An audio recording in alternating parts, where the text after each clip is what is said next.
Anak-anakku sekalian, berbicara masalah tentang iman, itu ada dua pengertian.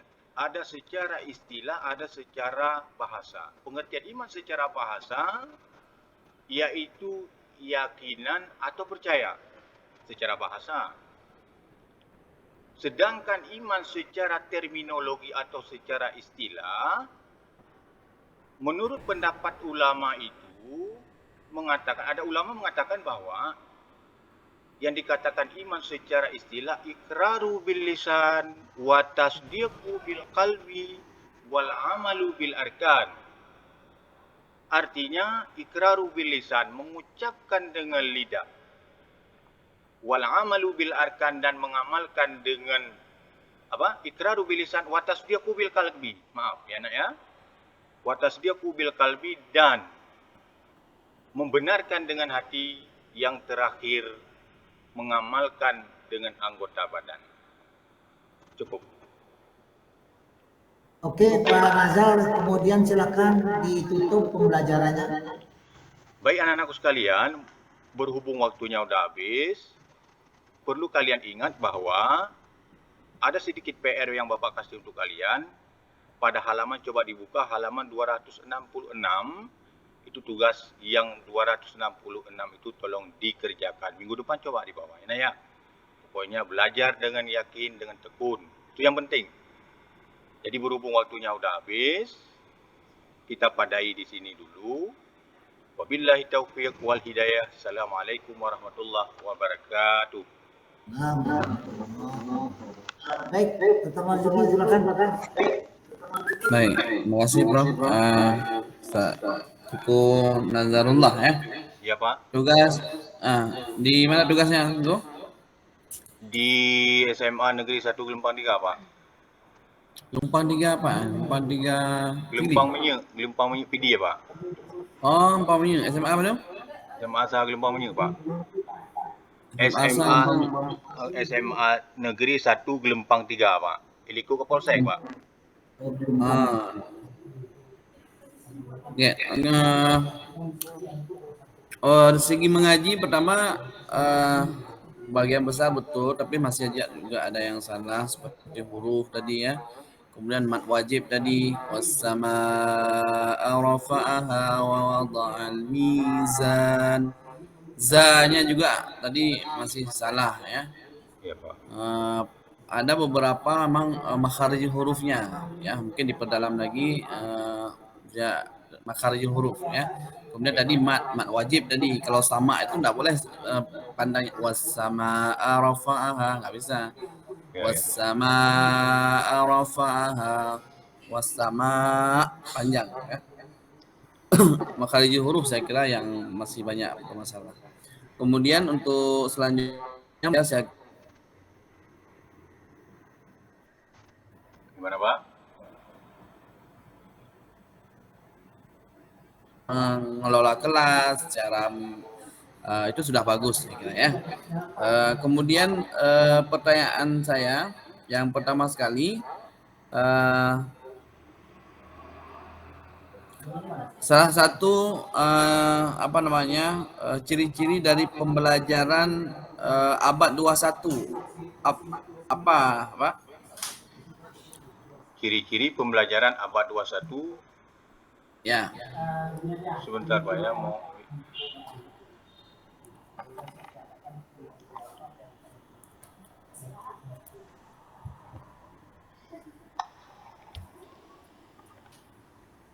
sebutkan 2 atau 3 saja. Peserta didik terlibat aktif dalam pembelajaran, pemecah masalah, kolaborasi, dan eksplorasi. Berarti ada kolaborasi. Apalagi? Eksplorasi. Siswa aktif dalam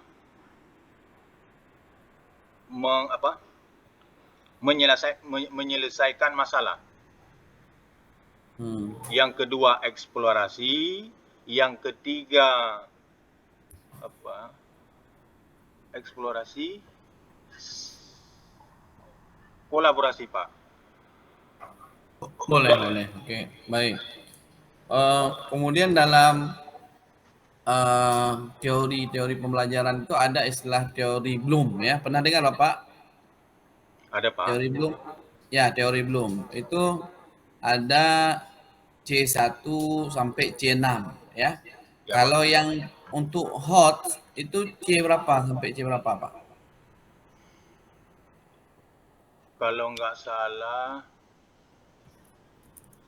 C1 sampai C3 Pak, kalau nggak salah. Yang hot C5, C6. C5, C6. C6 Pak. Kalau yang bawahnya nggak hot. Menurut pendapat saya Ah, ada nomor 5 sampai nomor 6 Pak, kalau nggak salah. dia sebenarnya sudah dari C3 ya, dari C3 sudah hot ya. Ya Pak. Tapi itu masih rendah. Kemudian dari C4, C5, C6. Yang rendah itu ya C1 ya mengingat, kemudian C2, C2. C2. Kalau Iya C3, ya Pak. C3 sudah masuk ke hot ya. Iya ya, maaf Pak, lupa tadi.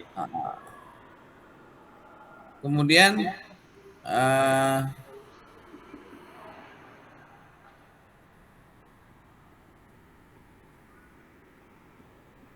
dalam mengajar, eh, terutama dalam menyampaikan materi, ya selain materi kita membutuhkan apa, Pak? Sekali lagi Pak. Dalam mengajar, selain materi yang kita sampaikan, perlu ada apa? Perangkat Pak. Perangkat. Perangkat. Iya. Itu penting. Yang lain apa?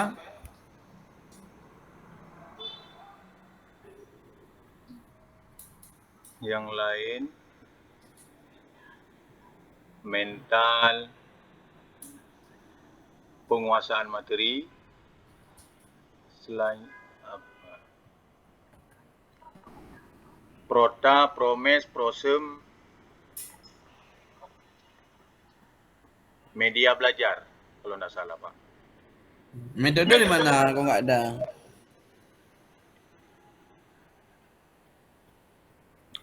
Metode yang diperlukan ya. Jadi kalau materinya ada tapi metode yang digunakan itu tidak tepat, bisa Ya jadi Pak. materinya tidak tersampaikan. Ya Pak. Ya, tadi Bapak mengajar pakai metode apa, Pak? Yang pertama biasanya saya pakai diskusi sama ceramah. Tapi kebanyakan Diskusi, diskusi, diskusi dan ceramah. ceramah sama diskusi Pak. Hmm. Diskusi Bapak pernah dengar cooperative learning? cooperative learning ya. Hmm. Bentar Pak ya. Cooperative learning. Apa itu cooperative learning, Pak?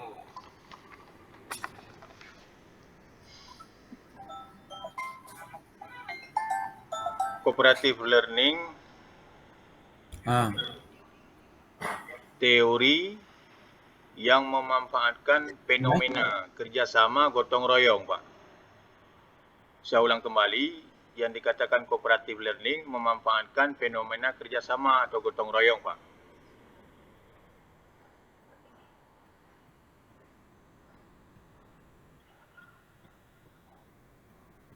Atau kerjasama antar siswa.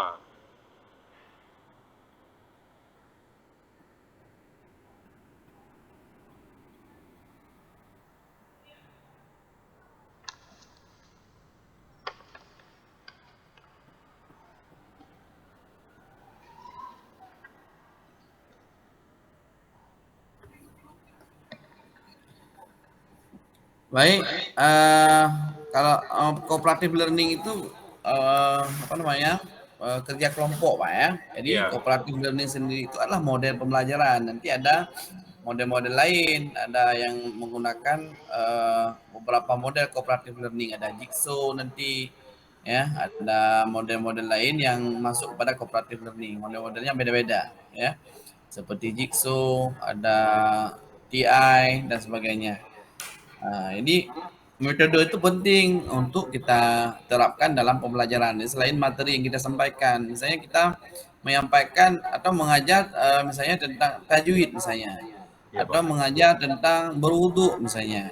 Ya, Ya kalau Pak. kita ceramah kan nggak mungkin anak-anak bisa berwudu. Kita harus mikirkan bagaimana metode lain supaya anak-anak bisa paham tentang berwudu misalnya.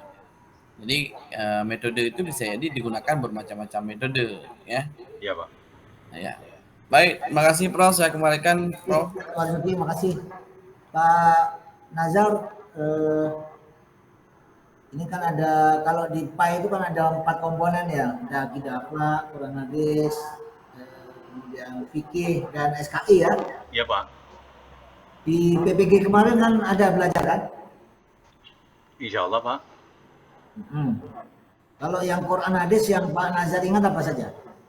Al-Quran hadis berkaitan dengan masalah hidup berpoya-poya. Bukan. Hah? Itu Maksudnya gimana Pak? Sebentar. tentang Bisa diulang materi Pak? materi PPG di Quran hadis kan ada tafsir, ada takwil, ada pembagian tafsir, ada pembagian metode, ya kan? Metode-metode tentang tafsir. Masih ingat ya? Iya Pak. Apa saja Pak Nazar? Metode-metode tentang tafsir. Metode-metode dalam penafsiran ya. Kalau tafsir bil ma'thur dan bil ra'i bisa dijelaskan Pak Nazar? Tafsir Bil ma'thur dan bil ra'i. tafsir bil maksur kalau tidak salah.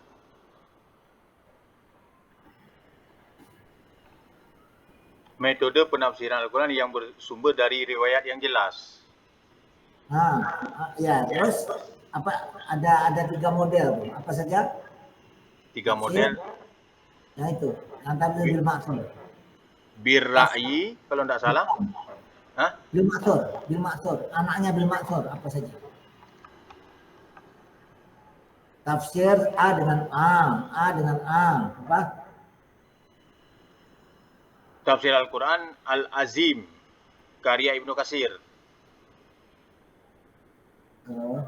Ma'limul Tanzil karya Al-Ba'lawi Baghawi.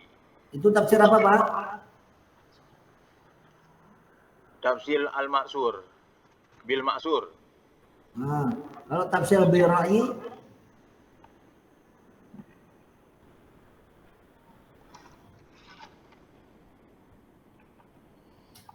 mana Pak Nazar? Sebentar Mabit.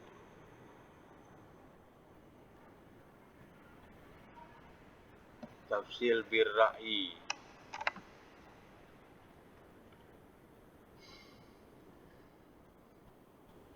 Apa ya? Tafsir yang mengacu pada penafsiran ayat Al-Quran berdasarkan hadis dari riwayat yang sahih. Itu tafsir bil ma'thur. Sedangkan ayat birai mengacu pada penafsiran ayat Al-Quran berdasarkan pemikiran atau pendapat. Contohnya tafsir apa? Gimana Pak?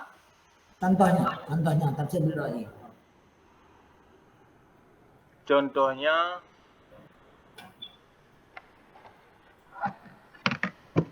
Bisa saja. mohon maaf Pak, nggak bisa Pak. Oke. Kalau metode yang ingat apa Pak Nazar? Maksudnya metode penafsiran Pak? Ah. Metode penafsiran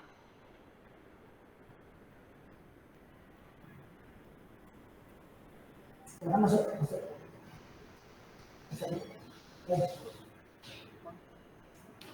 Metode penafsiran. konstekstual kalau tidak salah Pak. Secara Apa konstekstual. namanya metode apa?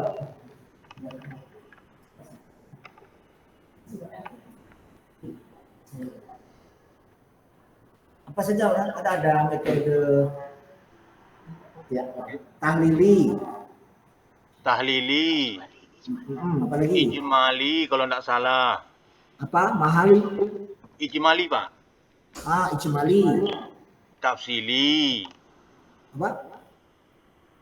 mukaran. Mukaran. Yang ketiga? Yang keempat? Yang ketiga, sebentar Pak ya. Maudhu'i. Apa? Maudhu'i. Maudhu'i Pak. Kalau dijelaskan satu saja, tahlili itu, Pak Nazar. Kalau tafsir tahlili, Bukan tafsir, metode. oh ya, maaf.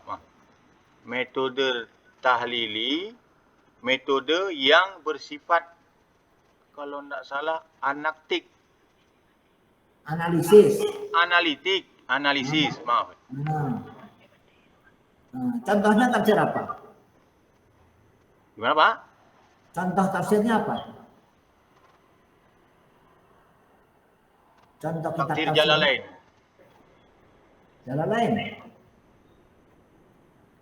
Jalalain bukan ijmali. Oh maaf Pak ya.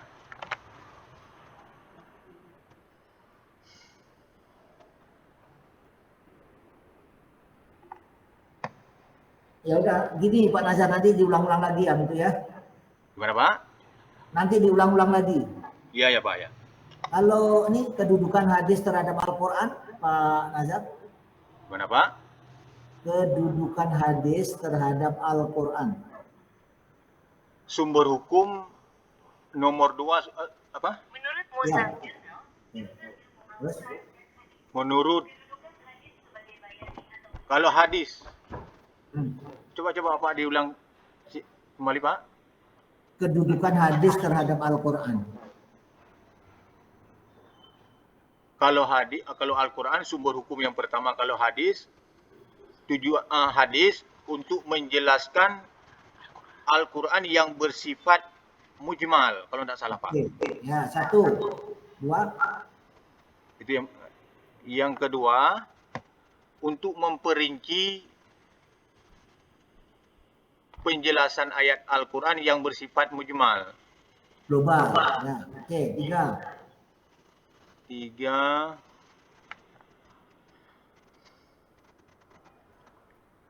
menetapkan hukum yang belum tepat. Hah? Mana ada yang belum tepat? Berarti ada yang belum tepat di Al-Quran. Maksudnya begini Pak.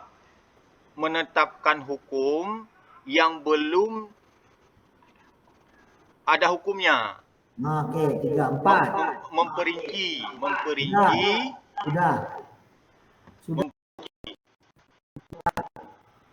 Memperinci, menjelaskan, kemudian menetapkan. 4. 4 membatasi Pak. Nggak ada membatasi. Nggak ada. Maaf Pak. Oke, nanti diulang lagi. Baik. Ya Pak ya. Nah, kalau di itu kan di apa namanya, di materi tentang fikih itu ada materi tentang kawin. Apa Pak? Kawin Coba diulang Pak. apa Pak Nazar? Coba diulang Pak. Kawin mut'ah dalam modul fikih. Kawin mut'ah. Kawin kontrak Pak kalau tidak salah. Apa? Kawin kontrak. Kawin mut'ah itu kawin kontrak Pak ya? Enggak sama. Mirip tapi enggak sama. Ya sudahlah. Itu boleh enggak? Menurut ada satu menurut kalau sepengetahuan saya Pak, kalau kawin mut'ah secara ijma ulama saya kira itu diharamkan. Tapi ada sebagian kecil yang membolehkan. Contohnya Siapa yang boleh? Syiah, kaum Syiah Pak. Kaum Syiah. Iya, kalau tidak salah Pak. Oke. Kalau poligami boleh? Poligami boleh. Poliandri? Poliandri itu tidak boleh. Karena poliandri mana tidak boleh Pak.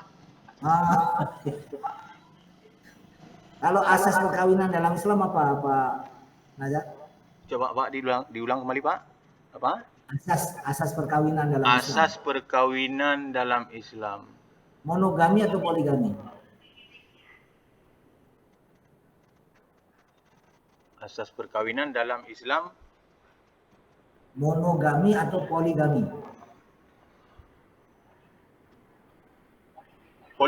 Poligami Pak, kalau nggak salah. Jadi kalau boleh, Pak Nazar berapa istrinya? 1 Pak. Dosa berarti.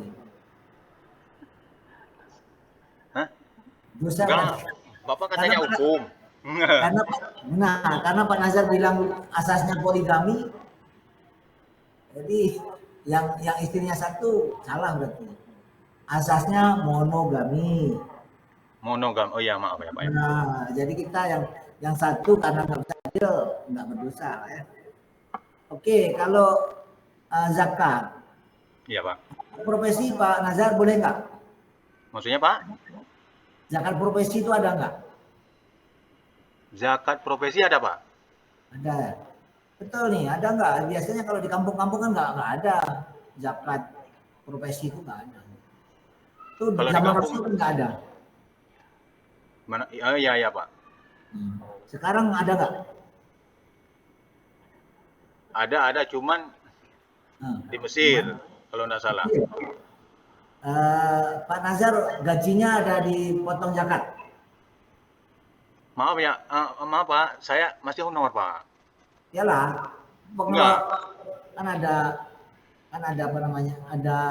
Enggak, kalau gaji honor di sekolah saya Nggak sampai nisab. enggak. Cuman yang dipotong zakatnya khusus untuk PNS. Yang sudah sampai nisab. Iya Pak. Nisabnya berapa? Zakat gaji. Kalau enggak salah, juga kurang paham ya. 3 juta kalau enggak salah. Nggak boleh dikarang-karang, wah itu fikih itu harus dikembali. 5 juta Pak, 5 juta. Bukan main jutaan, tapi mainnya bukan itu, mainnya berarti gram atau apa, dikiaskan. Iya. Jumlah wajib mengeluarkan zakat kalau misalnya gajinya mencapai 5 juta kalau tidak salah, berarti zakatnya 2% kalau tidak salah. Oke, baik. Kalau sejarah di SKI itu kan ada masuknya Islam ke Nusantara itu kan ada 4 teori. Ya, ada teori Gujarat. Yang kedua apa? Teori Arab. Satu teori Arab, yang kedua teori Gujarat, yang ketiga teori kalau tidak salah Cina, Tiongkok, teori Tiongkok. Yang keempat teori Persia. Kalau teori Gujarat, Islam masuk ke Indonesia tahun berapa? Kalau tidak salah 1412 Pak. 1418. Salah. Hah? Sebentar. Kalau teori Arab? Abad ke-13 Pak. Abad ke-13. Kalau teori Arab? Gimana Pak? Teori Arab? Kalau teori Arab abad berapa?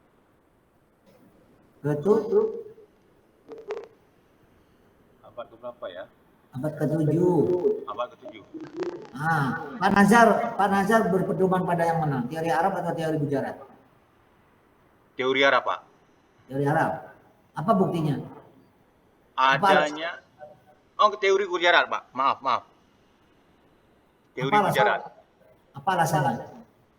Dikarenakan ada prasasti yang ada karena dalam teori Gujarat dijelaskan di situ, mohon maaf kalau salah, kalau keliru, di situ dikatakan bahwa asal muasal datangnya Islam ke Nusantara berasal dari Aceh yang bersumber dari Aceh? Dari India. Oke. Pak Nazar, bukan yang dari Arab ya? Dari India atau dari Arab? Gimana Pak?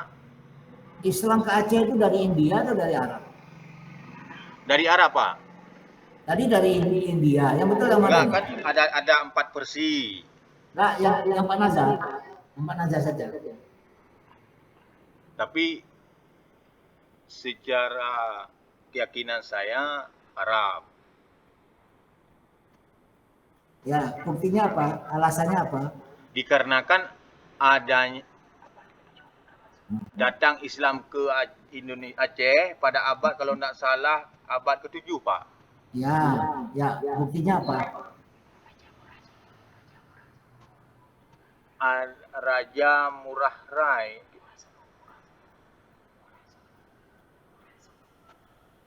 Murah Sulu. Nah, kapan tuh? Di mana tuh?